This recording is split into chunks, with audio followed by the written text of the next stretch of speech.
Erich Ludendorff in 22 minutes.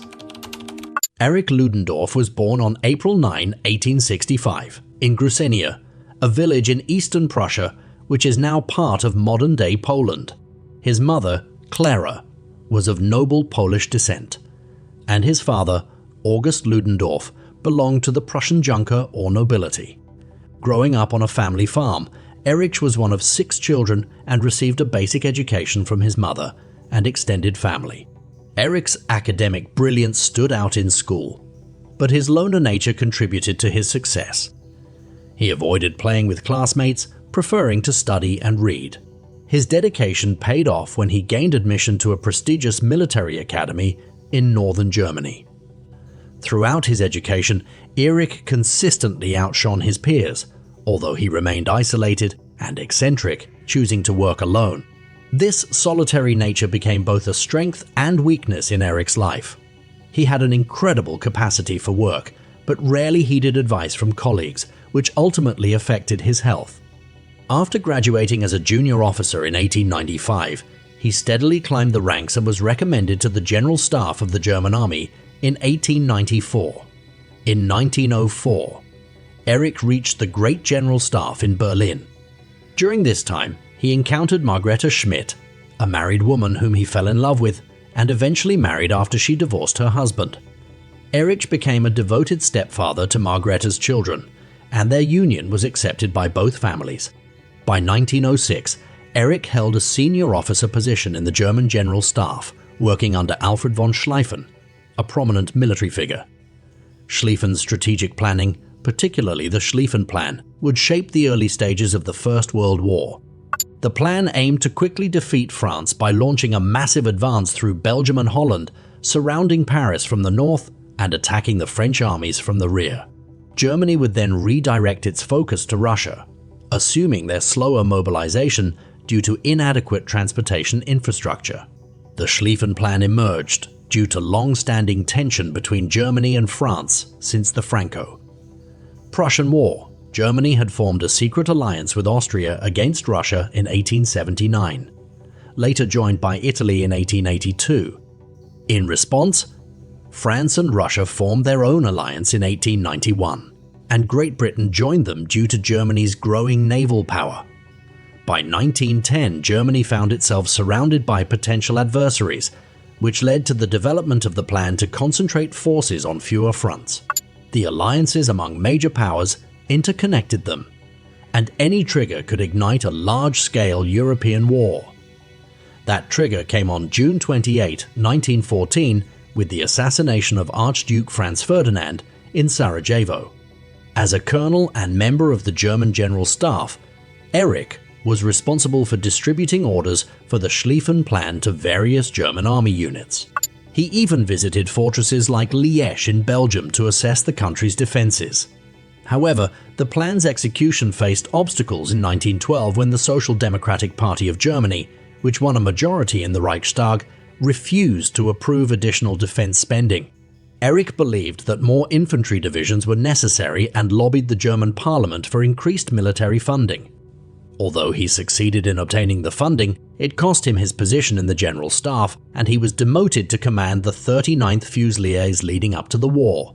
When Austria declared war on Serbia despite potential Russian intervention, Tsar Nicholas II of Russia mobilized his armies to support the Serbs. This triggered a chain reaction of mobilization across the continent, and within weeks, Germany and Austria found themselves at war with France, Russia, and Britain. After the war began, Erich was appointed as the Deputy Chief of Staff to the German Second Army. Their mission was to advance through Belgium, particularly the city of Liège, and continue into northern France. Due to Erich's previous visit to Liège and his knowledge of its defenses, he was selected for the position. During the assault on the city, Erich assumed command after the commander of the 14th Brigade was killed. He oversaw the successful capture of Liège, even personally demanding the surrender of the citadel's defenders. Erich was hailed as a hero and received Germany's highest honor for bravery, the Pour le Mérite, from Kaiser Wilhelm on August 22. However, Erich Ludendorff's jubilation was soon cut short by the news that Russia had mobilized its armies sooner than expected and invaded Eastern Prussia. The Schlieffen Plan had only allocated a single army, the 8th, to defend Germany's eastern frontier, assuming the Russian armies would mobilize slowly. The news of the Russian advance into Germany's eastern territories was potentially disastrous. Recognizing Erich Ludendorff's exceptional organizational and strategic capabilities, the German High Command appointed him as Chief of Staff of the 8th Army under retired General Paul von Hindenburg. Hindenburg's calm and composed demeanor complemented Ludendorff's workaholic nature. Together, they quickly set about steadying the front, despite being heavily outnumbered by the Russians. In the ensuing Battle of Tannenberg, Ludendorff's plan to exploit the separation of the Russian armies proved to be a resounding success. Within 4 days, an entire Russian Second Army was surrounded and annihilated. The victory was a significant propaganda coup for Hindenburg and Ludendorff, especially as the war on the Western Front was becoming more challenging. The success continued on the Eastern Front, with Ludendorff and Hindenburg inflicting numerous defeats on the Russians between 1914 and 1916. Such as the battles of the Masurian Lakes and the Galit-Saitanov offensive. However, their progress was limited by the insufficient number of troops assigned to them and the failures of their Austro-Hungarian allies in the south. The limitations of the Schlieffen Plan became evident as the war progressed. The need for speed and the challenging transportation technology of the time made the lightning attack strategy unrealistic. The introduction of new technology such as machine guns and heavy artillery led to the construction of extensive trench networks and changed the nature of warfare. As the war shifted to entrenched warfare, both sides faced formidable enemy defenses consisting of mines, barbed wire, machine gun nests, and constant artillery bombardment. Traditional tactics of advancing in lines became obsolete, and troops had to seek cover in trenches to survive. The First World War became a turning point in warfare history, reshaping the way wars were fought. In 1916, as the chief of the German General Staff, Ludendorff devised a plan to launch a massive assault on the fortress city of Verdun in eastern France. The battle, known as Verdun, became the largest and longest of the entire war. Despite initial success, the prolonged struggle resulted in immense casualties on both sides, and the German losses were just as heavy as their enemies. To relieve the pressure at Verdun, the French requested assistance from the British, leading to the Battle of the Somme. By the end of the year, the Allies had pushed the Germans back at a high cost of lives lost, wounded, and captured on both sides. However, by the end of 1916, the front had been stabilized for the Allies, and Erich Ludendorff's Germany had suffered heavy losses. In response, Kaiser Wilhelm replaced General Falkenhayn with the heroes of the Eastern Front, Paul von Hindenburg as Chief of Staff and Ludendorff as the first Quartermaster General. It's important to note that the German Parliament, the Reichstag, held less power compared to its British equivalent during the First World War. The true authority rested in the hands of the Kaiser. As the conflict progressed, the German High Command and the military assumed control over all aspects of government, effectively establishing a military dictatorship with Ludendorff at the forefront. However, the mounting German losses weakened the Kaiser's position, prompting him to act swiftly. With the hope of altering the course of the war, Hindenburg and Ludendorff were chosen. Consequently, Ludendorff became the most influential figure in Germany. As Hindenburg took a more hands-off approach, the responsibility of leading Germany to victory fell primarily on Ludendorff's shoulders, given his strategic acumen and logistical expertise. In 1917, one of their early decisions was to intensify German U-boat operations in the North Atlantic and surrounding waters near Britain. Hindenburg advised the Kaiser that the war needed to end promptly by any means necessary, as a breakthrough on the Western Front seemed unlikely. They believed that targeting Allied shipping could offer a potential solution. Initially, unrestricted submarine warfare proved successful, sinking 3 million tons of Allied shipping between February and June 1917 with minimal losses for Germany. This caused a near crisis in Britain, as the country had limited supplies remaining in the spring of 1917. The situation could have forced Britain to seek peace. Previous incidents, such as the sinking of the RMS Lusitania in 1915, had already strained Germany's relations with the US, and further incidents involving American ships and civilians escalated tensions. Eventually, President Woodrow Wilson severed diplomatic ties with Germany, and the US Congress voted to declare war. This development dealt a significant blow to Germany, as the United States, with its substantial resources and manpower, joined the Allies. While the German High Command could have pursued peace negotiations, Ludendorff remained committed to continuing the fight. He believed that if Germany didn't secure territorial gains, the Allies would ultimately triumph. Therefore, their focus shifted to defeating the British and French on the Western Front as swiftly as possible. Ludendorff firmly believed that his determination to continue the fight was justified, as he calculated that it would take time for the Americans to enter the war. From the German perspective, the collapse of the Russian Empire was the most significant event. The country's economy had gradually worn down since the war's start, leading to widespread unrest among the civilian population and the army. The revolution in February 1917 eventually escalated into a full-scale revolution, resulting in Tsar Nicholas being deposed a month later. However, the revolution was short-lived, as the Bolsheviks seized power in October 1917 and engaged in peace negotiations with Germany, which concluded in March 1918. This freed up a substantial number of German troops from the Western Front and the High Command, enabling preparations to be made for a decisive confrontation with the Western Allies.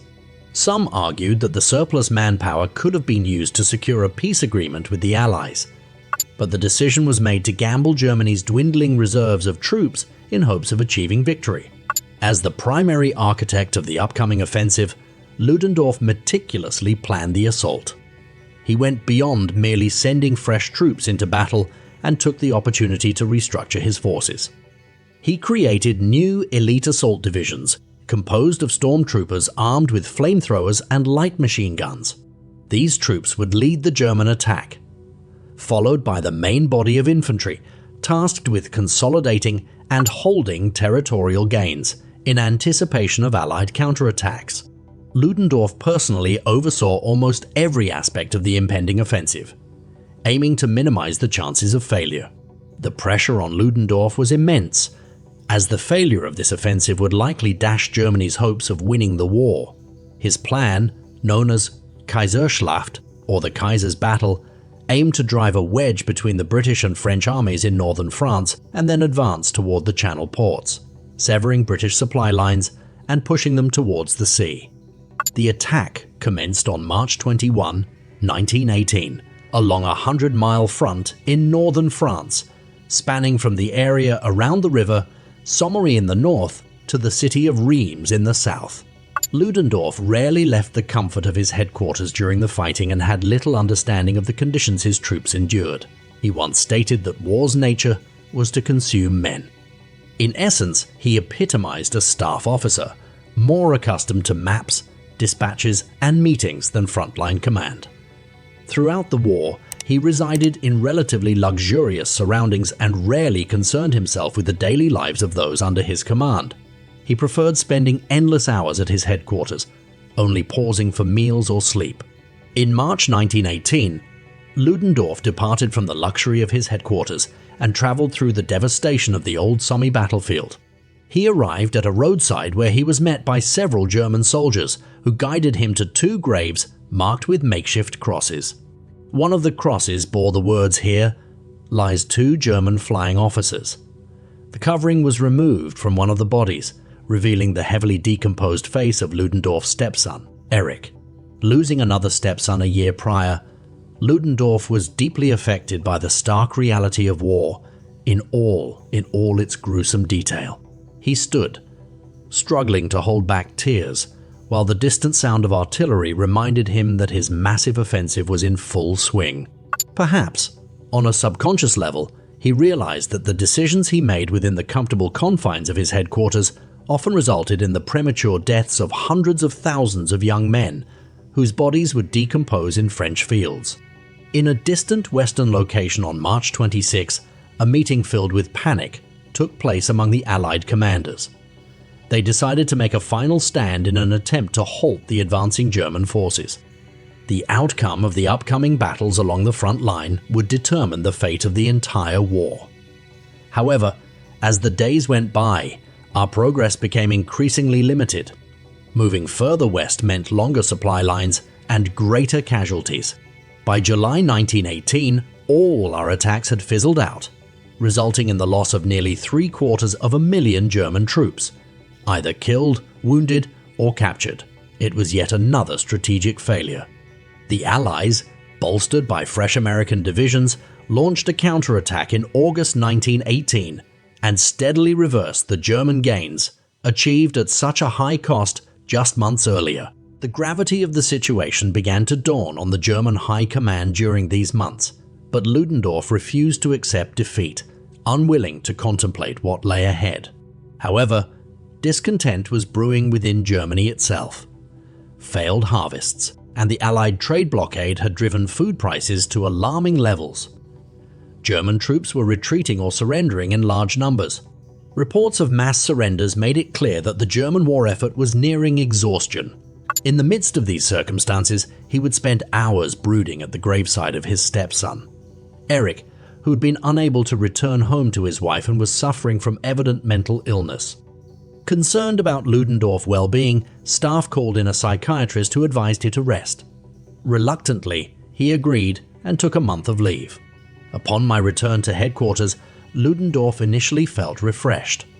However, the relentless news of Allied advances quickly threw me back into the fray. On September 28, 1918, the news arrived that Bulgaria, one of Germany's last remaining allies, had sought peace. Some accounts suggest that upon hearing this, he collapsed to the floor, experiencing a fit of some sort. Regardless of the truth, Erich Ludendorff was in no condition to continue role. The following day, both Hindenburg and he informed the Kaiser that an armistice should be pursued as soon as possible. As an autocratic figure, Ludendorff surprisingly advised the Kaiser that a civilian government should take charge of Germany, hoping to secure more favorable peace terms. Superficially, this may have seemed like an innocuous idea, but in the subsequent years, he would partially blame Germany's left-leaning politicians for the country's defeat, attempting to shift the blame away from myself for Germany's demise. Ludendorff urged for a request to be sent to the American president, Woodrow Wilson, for peace talks without delay. He had hoped that the Americans would show greater leniency towards Germany. However, Wilson viewed Prussian militarism as the cause of the war and demanded the complete withdrawal of German forces from occupied territories, along with the surrender of power by the Kaiser and his generals. Ludendorff rejected Wilson's demands and advocated for the fighting to continue, but the civilian government formed under the liberal Prince Maximilian Baden disregarded my position and continued negotiations. Having played a significant role in the formation of the government, Ludendorff found himself dissatisfied with the progress of the peace negotiations. Realizing that his authority had diminished, he submitted his resignation on October 26, 1918. However, Germany was engulfed in widespread unrest, with various leftist factions launching violent actions and demanding the abdication of the Kaiser, which eventually occurred on November 9, 1918. 2 days later, the armistice was signed, finally bringing an end to the 4 years of devastating warfare.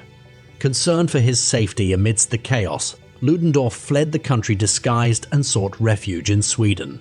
During his time in Sweden, Ludendorff wrote articles and books placing blame on the Kaiser and the far-left groups, aiming to deflect responsibility from himself for Germany's defeat. He returned to Berlin in 1919 and continued to oppose the leftist government until 1920. He became involved in a failed coup attempt in Berlin orchestrated by the far right, who sought to reinstate autocratic rule in Germany.